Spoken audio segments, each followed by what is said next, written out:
Hey friends, Graham here from recordingrevolution.com. And today let's talk about how to master your music for streaming and on the internet. Really, really important. You've worked so hard to write, arrange, record, edit, mix your song or songs to sound as good as you possibly can. There's one final critical step of sort of quality control and making sure your music is ready to be shared with the world, especially on streaming platforms where people are listening to music all the time these days. A couple of steps you can take, a couple of tools you can use to make your music sound just that much better and be more balanced and more presentable.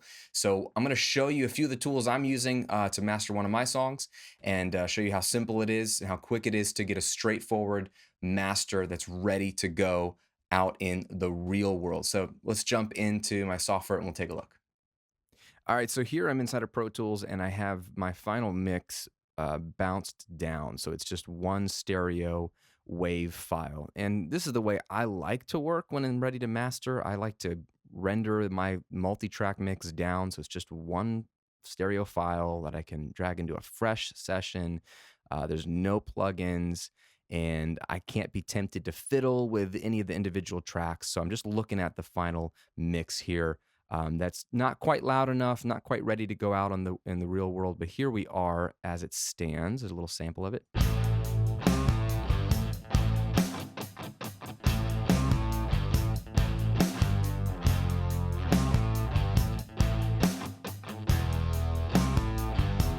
I was on the wrong side of a smoking gun.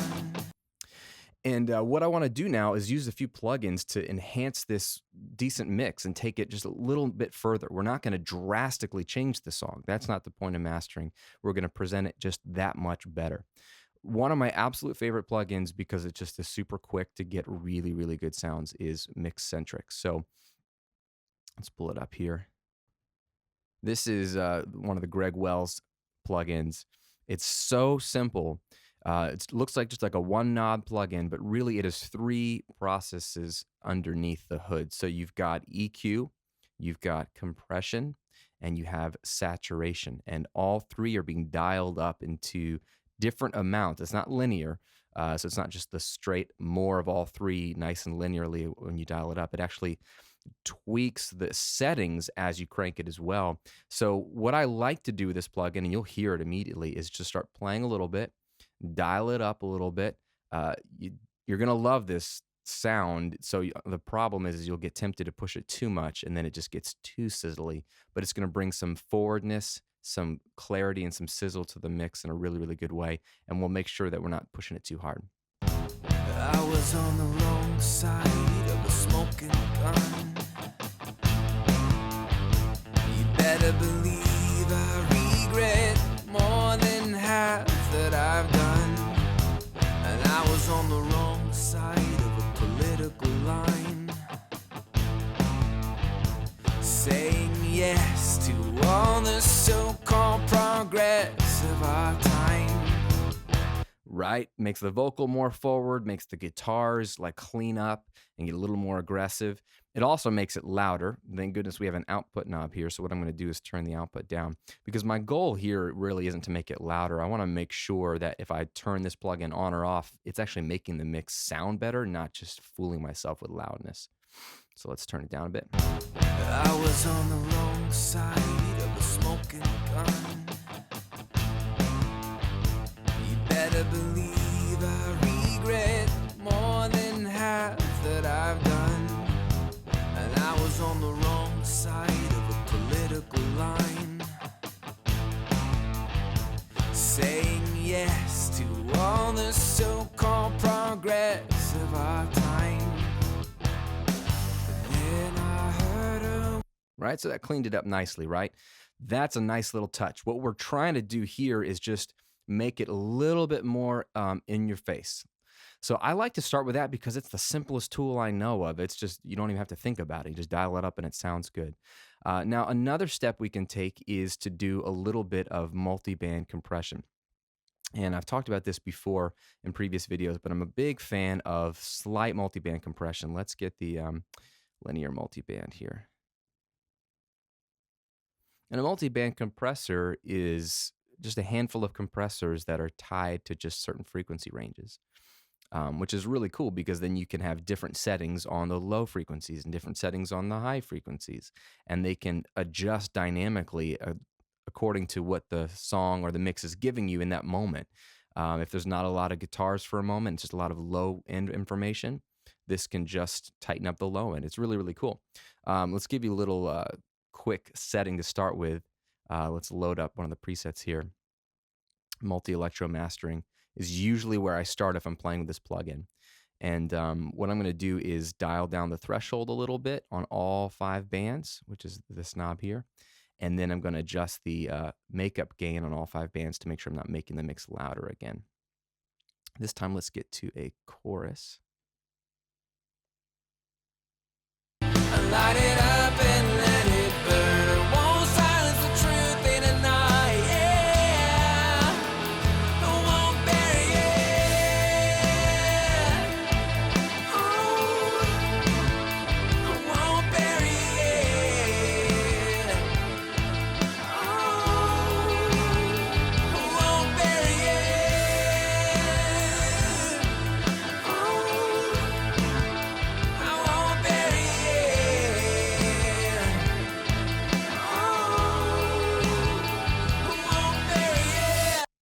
Very, very cool, right? It's already bringing in some energy. Let me just do a bypass of the whole thing again. Light it up and let it burn. Won't silence the truth in a night. Yeah, won't bury it. Oh, won't bury it. Oh, won't bury it. Oh, I won't bury it. Oh. And what I'm getting is a little bit more forwardness. Again, it seems like when you take it away, then the mix seems to be a little more two-dimensional and sort of static, just here in one place. When I bring the multiband on, with what this setting, this multi-electro mastering setting, is just doing real gentle 1 to 1.5 dB, maybe 2 dB gain reduction on all the bands as they're being fed frequencies. So it's just kissing them a little bit, almost like a mix bus compressor on the mix, only it's going to adjust each band individually, and then it's doing just that little bit of makeup gain, so you're not losing volume or gaining volume, but you're getting energy. All right, so right now, let's just bypass the 2 plugins we've done so far, the Mixcentric and the multiband compressor, and see how far this mix has come. Light it up and let it burn. Won't silence the truth in a night. Yeah, won't bury it. Oh, won't bury it. Oh, won't bury it. Oh, I won't bury it. Oh. Nice difference. And one final step that I think is just super critical is let's get the loudness up to a more appropriate level. Now we could talk about loudness and what is appropriate for hours, and we're not going to do that today because I don't have the time, nor am I the expert on loudness. And the moving target for loudness continues to change. But here's the good news, in short, is that if you're streaming your music online, so many of these tools now, Spotify, YouTube, iTunes, even iTunes Radio or iTunes Music, have automatic volume controls that will balance the volume from song to song because you're listening to a wide variety of songs so that the listener gets about the same loudness no matter what song it is, much like the radio has done forever with compression. The radio just squashes everything. So everything coming out of your car radio, it sounds about the same volume. Streaming services now are doing that. They're getting hip to that so that you don't really have to make this thing so loud to compete. We want to get it to, I think, what is a good ballpark, and I'm going to show you that right now, but you don't have to worry about getting it as loud as possible for it to sound professional. Now, a couple of tools you're going to want here is a limiter, and so I'm going to grab a trusty L2. All right, and this is a great limiter, brick wall limiter. where you can set a ceiling and it will not clip, will not go over that. And then you can bring the threshold down, and I'll show you how this works, where it'll start to then do a little bit of compression if need be, and it's going to bring up automatically the volume a little bit. So you're going to set a ceiling, bring up the volume, get rid of any super peaky transients that you might need to, and we'll get some more volume. The only other tool that I like to use that helps me is a VU meter. And so I've got one here from Klanghelm called VUMT, VUMT. And what I like to do is set the VU calibration to -10. So what that means is when this needle is going to be hovering around 0 here, that means my average volume, basically the mix, is -10 dB. Not peak volume. That would be very different. Peak volume would mean, if we flip over here and zoom in and take a look, that would mean your mix is peaking. The loudest point is -10, which would be very quiet. That's not what we're going for. We're going to peak right under 0, but the average volume of the whole mix is going to be hovering around here as opposed to down at -20 or wherever it is right now. So I'll use this just to watch. You could set this calibration at whatever you want to make 0, or the place you're shooting for on the needle, your sweet spot. I like -10 because then I know I'm going to get plenty of loudness without really killing the dynamics of this song. So I'm going to watch that. And then over here, I'm going to set the ceiling to be about anywhere between -0.5 and -1 dB, just to leave a little bit of wiggle room above there. So I'm not hovering right at 0 in case in mixing this down or playing back on speakers, it sort of steps up the audio a little bit and adds a smidge of audio. I definitely don't want to clip. So this gives me some wiggle room. And then I'm going to slowly pull the threshold down. You will hear the volume of the mix come up, and I'm going to be watching this meter. So heads up, it's going to get louder. And then 2, just sort of watch this needle, because that's what I'm looking for. And then also watch here, attenuation. If you see anything here, that means there's actually compression happening on the loud peaks. And if you don't see anything here, then there's no compression happening. We're just getting gain.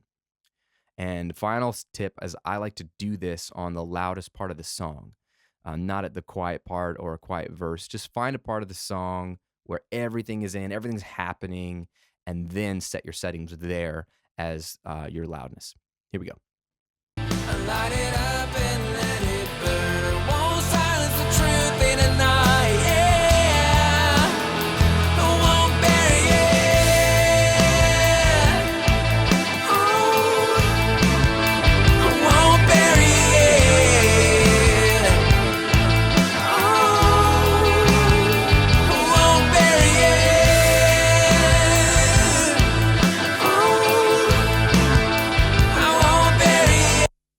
All right, hopefully that didn't blast your ears, but there you go. What we've done is gotten the level up tremendously with, you're seeing the attenuation happen pretty much on snare hits. Light it up and let it burn. Won't silence the truth in a night. Yeah. Kick and snare hits, right? I might dial this back just a little bit. And those are the loudest peaks of the song.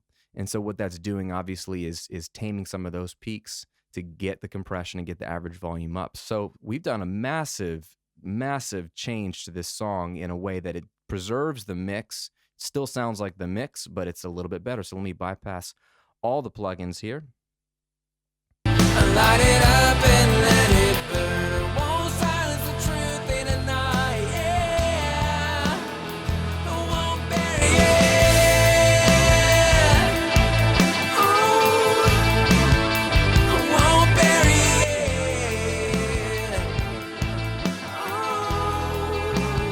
Oh, won't bury it. Oh.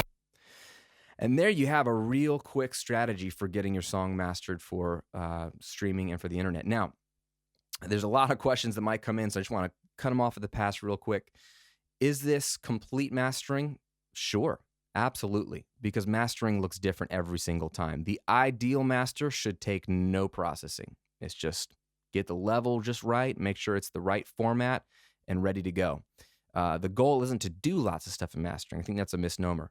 Now, are there more things you can do in mastering? Absolutely. We can do stereo widening. We can do more specific EQ, which I recommend if you're really unsure of your balance, where you can pull in a good EQ and reference another track and really try to balance the tone a little bit, see if your low end is okay, top end is okay. These are things you should be doing in the mix stage anyway, but if you didn't, you can do them here in mastering.